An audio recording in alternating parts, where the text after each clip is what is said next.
10 মে 2026-এর রাত প্রায় 10টা। মধ্যমগ্রামের একটি ব্যস্ত চৌরাস্তা। একটি মাহিন্দ্রা স্করপিও গাড়ি সেই রাস্তায় এগিয়ে চলেছিল। গাড়ির ভিতরে ছিলেন চন্দ্রনাথ রথ, ভারতীয় বায়ুসেনার প্রাক্তন কর্মী, পশ্চিমবঙ্গের মুখ্যমন্ত্রী শুভেন্দু অধিকারীর ব্যক্তিগত সহকারী এবং বিশ্বস্ত সহযোগী। সেদিন রাতে তিনি একটি দলীয় অনুষ্ঠান শেষ করে বাড়ি ফিরছিলেন, কিন্তু বাড়ি আর পৌঁছনো হয়নি। চৌরাস্তায় হঠাৎ একটি রূপালী নিসান মাইক্রা গাড়ি স্করপিওর সামনে এসে পথ আটকে দেয়। গাড়ি থামতেই পিছন থেকে দুটি মোটরসাইকেল এসে থামে। মোটরসাইকেলে থাকা আত্মাহীরা কোনো কথা না বলে সরাসরি গুলি চালাতে শুরু করে। কাছ থেকে কমপক্ষে 10টি গুলি ছোড়া হয়। 4টি গুলি সরাসরি চন্দ্রনাথ রথের শরীরে লাগে। ঘটনাস্থলেই তার মৃত্যু হয়। তার গাড়ির চালক বুদ্ধদেব বেড়া গুরুতর আহত হন, তবে পরে তিনি সুস্থ হয়ে ওঠেন। আত্মাহীরা যেভাবে এসেছিল ঠিক সেভাবেই রাতের অন্ধকারে মিলিয়ে যায়। এই হত্যাকাণ্ড শুধু একটি খুনের ঘটনা ছিল না, এটি ছিল একটি পরিকল্পিত পেশাদার এক্সিকিউশন। এমন একটি অপরাধ যা পশ্চিমবঙ্গের রাজনৈতিক ইতিহাসে একটি নতুন এবং ভয়ঙ্কর অধ্যায়ের সূচনা করে। Welcome to the show. আমি সঞ্জু এবং আজকের এপিসোড হল দ্য কেস অফ চন্দ্রনাথ রথ। চন্দ্রনাথ রথ শুধু একটি নাম নন, তিনি ছিলেন একজন অবসরপ্রাপ্ত বায়ুসেনা কর্মী, যিনি নিজের শৃঙ্খলা এবং কর্তব্যনিষ্ঠার জন্য পরিচিত ছিলেন। সামরিক জীবনের পর তিনি শুভেন্দু অধিকারীর ঘনিষ্ঠ সহযোগী হিসেবে কাজ করতেন। উত্তর 24 পরগনার মধ্যমগ্রামে তার বাড়ি ছিল এবং সেই অঞ্চলে তিনি একজন পরিচিত এবং সম্মানিত মুখ ছিলেন।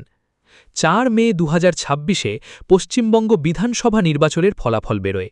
বিজেপি 207টি আসন নিয়ে ঐতিহাসিক জয় পায়। শুভেন্দু অধিকারী মুখ্যমন্ত্রী হিসেবে শপথ গ্রহণ করেন। বিদায়ী মুখ্যমন্ত্রী মমতা বন্দ্যোপাধ্যায় তার নিজের কেন্দ্র ভবানীপুরে পরাজিত হন। এটি পশ্চিমবঙ্গের রাজনৈতিক বাস্তবতার একটি বড় পরিবর্তন ছিল। এর মাত্র 2 দিন পর 6 মের রাতে চন্দ্রনাথ রথকে হত্যা করা হয়। শুভেন্দু অধিকারী এই হত্যাকে সরাসরি একটি পূর্ব পরিকল্পিত রাজনৈতিক হত্যা বলে অভিহিত করেন।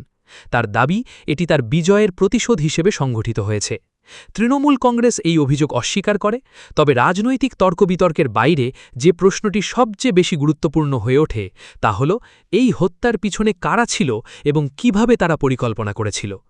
পশ্চিমবঙ্গ পুলিশ প্রাথমিক তদন্ত শুরু করে, কিন্তু দ্রুতই স্পষ্ট হয়ে যায় যে এটি কোনো সাধারণ স্থানীয় অপরাধীদের কাজ নয়।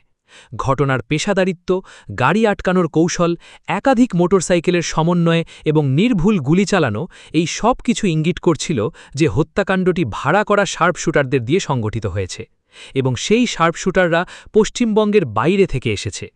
তদন্তে প্রথম বড় সাফল্য আসে একটি অত্যন্ত ছোট কিন্তু নির্ণায়ক ডিজিটাল ক্লু থেকে। ঘটনার রাতে পালিয়ে যাওয়ার সময় আত্মাহীরা বালি টোল বুথে ইউপিআই পেমেন্ট করে। একটি মুহূর্তের অসতর্কতা, একটি ডিজিটাল ফুটপ্রিন্ট যা তারা রেখে গিয়েছিল। পুলিশের টেকনিক্যাল সার্ভেলেন্স টিম এই ট্রানজ্যাকশন ধরে সন্দেহবাজদের মুভমেন্ট ট্র্যাক করতে শুরু করে। ডিজিটাল ট্র্যাকিং, টেলিকম ডেটা এবং মাঠ পর্যায়ের তথ্য একসাথে বিশ্লেষণ করে পুলিশ নিশ্চিত হয় যে সন্দেহবাজরা উত্তর ভারতের দিকে পালিয়েছে। এবং তারপর যৌথ অভিযানে বিহার উত্তরপ্রদেশ সীমান্ত অঞ্চল থেকে 3 জনকে গ্রেফতার করা হয়। প্রথমজন বিশাল শ্রীবাস্তব, বিহারের বক্সারের বাসিন্দা। তার বিরুদ্ধে ইতিমধ্যেই 15টিরও বেশি ফৌজদারি মামলা রয়েছে। দ্বিতীয়জন রাজ সিং, উত্তরপ্রদেশের। তৃতীয়জন মায়াঙ্ক মিশ্রা, যাকে কোনো রিপোর্টে ভিকি মৌর্য নামেও চিহ্নিত করা হয়েছে, সেও উত্তরপ্রদেশের। 3 জনই পেশাদার শার্পশুটার। তাদের ট্র্যাক রেকর্ড এবং গ্রেফতারের পর পাওয়া প্রাথমিক তথ্য থেকে স্পষ্ট হয়ে যায় যে এটি কোনো আবেগের বশে করা অপরাধ নয়, এটি একটি কন্ট্রাক্ট কিলিং। এখন স্বাভাবিকভাবেই সবচেয়ে বড় প্রশ্নটি সামনে আসে, কে এই কন্ট্রাক্ট দিয়েছিল? কার নির্দেশে পেশাদার খুনিরা কলকাতার বাইরে থেকে এসে এই হত্যাকাণ্ড করেছিল? এর পিছনে কি শুধু 3 জনের হাত আছে, নাকি আরও গভীরে শিকড় পোতা কোনো শক্তি আছে?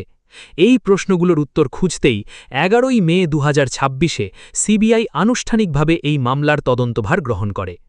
পশ্চিমবঙ্গ পুলিশ নিজেই সিবিআই তদন্তের সুপারিশ করে। এই সিদ্ধান্ত অনেকের কাছে বিস্ময়কর মনে হলেও এর একটি স্পষ্ট কারণ আছে। মামলার রাজনৈতিক সংবেদনশীলতা এতটাই বেশি যে রাজ্য পুলিশের পক্ষে নিরপেক্ষ তদন্ত পরিচালনা করার বিশ্বস্ততা তৈরি হচ্ছিল না। তৃণমূল কংগ্রেস নিজেও কোর্ট মনিটরড সিবিআই তদন্তের দাবি তুলেছিল, যদিও পরে তারা এই সিদ্ধান্তের বিরোধিতা করে। সিবিআই কলকাতা জোনের জয়েন্ট ডিরেক্টরের তত্ত্বাবধানে একটি 7 সদস্যের বিশেষ তদন্ত দল গঠন করা হয়েছে। এই এসআইটি একজন ডিআইজি স্তরের অফিসারের নেতৃত্বে কাজ করছে। বারাসাত আদালত ৩ অভিযুক্তকে ২৪ মে ২০২৬ পর্যন্ত পুলিশ হেফাজতে রাখার নির্দেশ দিয়েছে। কিন্তু এখানে একটি গুরুত্বপূর্ণ বিষয় মাথায় রাখা দরকার। তদন্তকারীরা বলছেন যে এই হত্যাকাণ্ডে মোট ৮ জন জড়িত ছিল বলে প্রাথমিকভাবে ধারণা করা হচ্ছে। ৩ জন গ্রেফতার হয়েছে, বাকি ৫ জন এখনও ধরা পড়েনি। এর মানে হল, যারা ঘটনার রাতে সরাসরি অংশ নিয়েছিল তাদের একটি বড় অংশ এখনও বাইরে, এবং এই পুরো অপারেশনের পরিকল্পনাকারী এবং অর্থের যোগান দেওয়া ব্যক্তি বা ব্যক্তিরা তারা এখনও সম্পূর্ণ অজানা। এটাই সিবিআইয়ের সামনে সবচেয়ে বড় চ্যালেঞ্জ।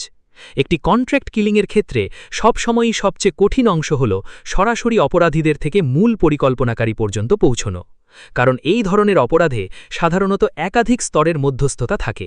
প্রত্যেকটি স্তর পরবর্তী স্তর থেকে বিচ্ছিন্ন, তাই একজন শার্পশুটারকে ধরলেই পুরো শৃঙ্খল বের হয়ে আসে না।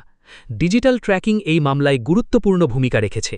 টোল বুথে UPI payment, phone location data এবং সিসিটিভি ফুটেজের সমন্বয়ে প্রথম ৩ জনকে ধরা সম্ভব হয়েছে।